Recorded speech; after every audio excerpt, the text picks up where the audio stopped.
when that little procession of disciples entered Jerusalem with Jesus riding on a donkey and crowds cheering and throwing their cloaks onto the ground and spreading palm branches before him.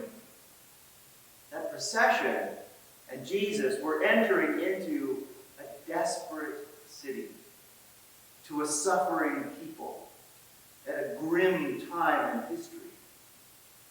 It was bad. The Roman occupation made life brutal for most people. The taxation was high and ruthlessly collected.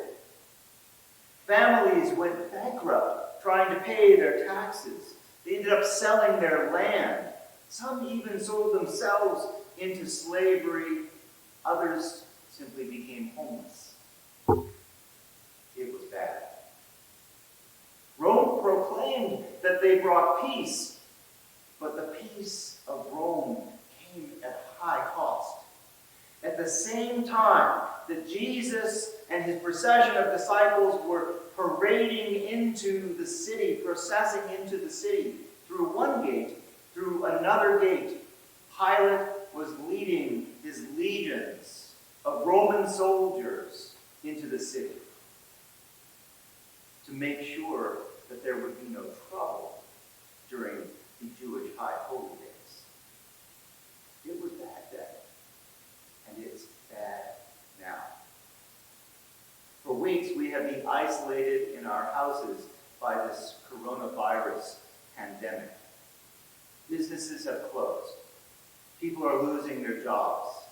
Hospitals are straining to the breaking point, running short of safety equipment, ventilators, even running short of healthy staff to care for the people, the waves of sick and dying people who are coming through their doors. And worst of all, people are dying. As of this morning, there have been more than 8,500 confirmed deaths just in the United States from coronavirus. And the optimistic estimates are that we will see 100,000 to 240,000 deaths. That's the optimistic estimates of how many people will die from this pandemic. Based on, we only get those numbers if everyone keeps doing social distancing. Yes, it was bad then and it's bad now. They needed a Savior then, and we need a Savior now. Jesus rode into Jerusalem, and the people cheered. God has come into the suffering and grief of the people, into the mess, the struggle that was bad then, just as it is bad now. And God is here. God came to us then, and God is with us now. But we all know what happened after Jesus rode into the city. We know what happens next, and this is important. The Romans marching into the city through that other gate, they didn't turn around and leave when they saw Jesus and the disciples coming. Jesus didn't drive out the occupiers or deliver the people from their oppression, poverty, slavery. Instead, Jesus offered a new way to live in the midst of suffering. A new way to live in hope and abundance right here and now, even while it is bad. And it is bad. We need the hope and grace and love of God as much now as they did then. Palm Sunday is a difficult story. We start with the triumph and end with grief. Jesus enters with promise and hope, and then, by the end of the week, is dead on a cross. This is a terrible story, or it would be if that were really the end. We know resurrection, and life. And that makes this story and all the stories of Holy Week so important to us now as we face the pandemic and the suffering of our own time. Jesus shows us through his life and teaching and death and resurrection our own path to resurrection and life. The events of the last week of Jesus' life show us exactly how we can know the presence and action of God in our lives, here and now, even in this mess. So I invite you all to come on a journey of worship and discovery with me.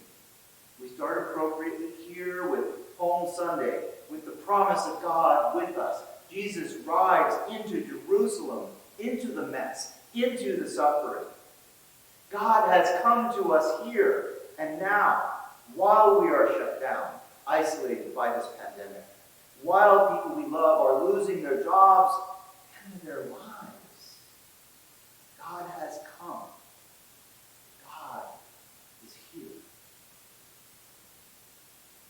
The journey of worship and discovery continues on Maundy, Thursday, when Jesus reveals the most powerful way that there is to live in and with God's love. On that day, when Jesus shared the Last Supper with his closest friends, he gave us the gift of the way of the divine, the way to God. He gave us that gift because he knows how bad it is, how bad it was then, and how bad it is now. And he knows that things are going to get worse. We are going into the darkness, into that place and time of forsakenness, loss, separation, and grief. And Jesus has gone there ahead of us to show us that even there, in the darkness, we are not lost or alone. That is the message of Good Friday. We can't avoid grief, pain, loss, or suffering in this life. It is coming. And Jesus went there. And we must go there as well. And it is through the darkness of Good Friday and the darkness we face as this pandemic spreads that we must go. On Sunday morning, just before sunrise, we will gather in the darkness before the dawn to follow Jesus out of darkness and out of death into life. We will find a new light and new hope, and we will follow the light of Christ on the path to resurrection. The sunrise Easter Vigil brings us from darkness to light, from the tomb to life. And then we are ready, truly ready, to celebrate Easter. This is more than a story or an adventure or an entertainment. These worship services and the gospel readings are the revelation of a path that we all can follow to live abundantly, hopefully, gracefully, generously, and faithfully here and now. The pandemic isn't going away anytime soon. Together, in these most holy days, we form ourselves to be people who thrive, who live in hope and love here and now, even with the pandemic. God is with us. And with God, we care for one another, and we live. It was bad then, and it's bad now. But God is with us. Even in this mess, we have life, and we have it abundantly. Even in this mess, we will continue to be the people who love God and love our neighbors. Even in this this mess, we will continue to be